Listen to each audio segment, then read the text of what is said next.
The Southern Poverty Law Center did not give a reason for firing Morris Dees, 82, but said that it was committed to ensuring that the conduct of our staff reflects the mission of the organization. The Southern Poverty Law Center said Thursday that it had fired its co-founder and chief trial lawyer, Morris Dees, after nearly a half-century, during which he helped build the organization into a fearsome powerhouse that focused on hate crimes and with an endowment that approached $500 million. The group's president, Richard Cohen, did not give a specific reason for the dismissal of Mr. Dees, 82, on Wednesday. But Mr. Cohen said in a statement that as a civil rights group, the SPLC was committed to ensuring that the conduct of our staff reflects the mission of the organization and the values we hope to instill in the world. When one of our own fails to meet those standards, no matter his or her role in the organization, we take it seriously and must take appropriate action. Mr. Cohen said. Mr. Cohen's statement suggested that Mr. Dees's firing was linked to workplace conduct. He said the center, which is based in Montgomery, Alabama, had requested a comprehensive assessment of our internal climate and workplace practices in a bid to ensure that the organization was a place where all voices are heard and all staff members are respected. In an interview on Thursday evening, Mr. Dees said he had reviewed the SPLC's statement on his dismissal but noted that it did not include any specific allegations against him.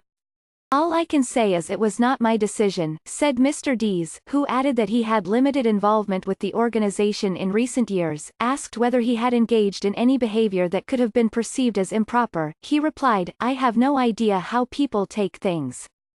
Mr. Dees and the SPLC have been credited with undermining the influence of the Ku Klux Klan and extremist groups.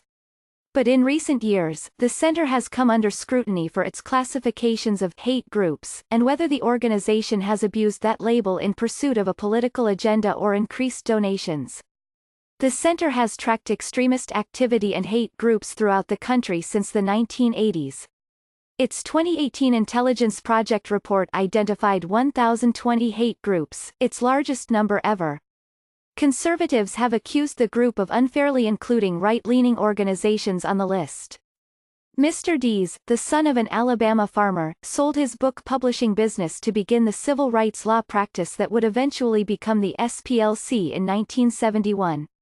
His co-founders were the civil rights leader Julian Bond and another young Montgomery lawyer, Joe Levin. In 1981, Mr. Dees, a skilled marketer and a shrewd legal strategist, won $7 million in damages against the United Klans of America on behalf of the family of Michael Donald, a 19-year-old black man whose body was left hanging in a tree in Mobile, Alabama. An all-white jury awarded the verdict after Mr. Dees compared Mr. Donald to martyrs of the civil rights movement, like the Rev. Dr. Martin Luther King Jr. They sacrificed a human being to get some publicity for the Klan. Mr. Dees said, "He'll go down in civil rights history in the fight for black rights. I hope your verdict goes down in history right beside him." The center's most recent tax documents showed an endowment of $471 million. In response to criticism about its wealth, the center has pointed to the high cost of engaging in long, complicated legal battles. Skepticism has persisted anyway. After the deadly violence at a white nationalist gathering in Charlottesville, VA, in 2017, donations to the organization came flooding in.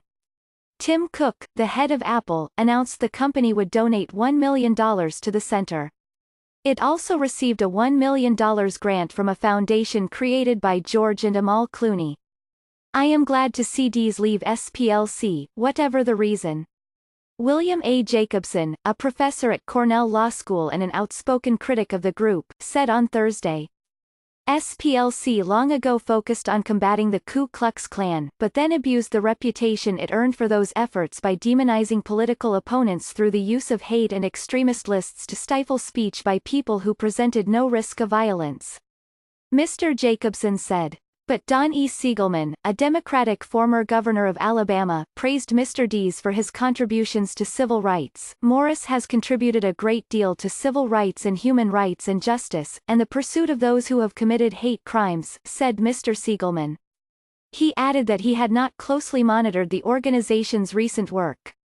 Mr. Siegelman spent years in a federal prison after being convicted of corruption charges. In 2016, the King Center in Atlanta gave its highest honor to Mr. Dees, the Martin Luther King Jr. Nonviolent Peace Prize, according to an article on the Southern Poverty Law Center's website. It quotes Dr. Bernice A. King, Dr. King's daughter, who leads the center, as saying that Mr. Dees has tirelessly and bravely championed the rights of the disenfranchised. Previous recipients of the award include Archbishop Desmond Tutu, Cesar Chavez, Rosa Parks and President Jimmy Carter. This is not the first time the center has had to deal with public issues of workplace conduct. In 1994, the Montgomery Advertiser published an 8-part series on the SPLC that included allegations of discriminatory treatment of black employees.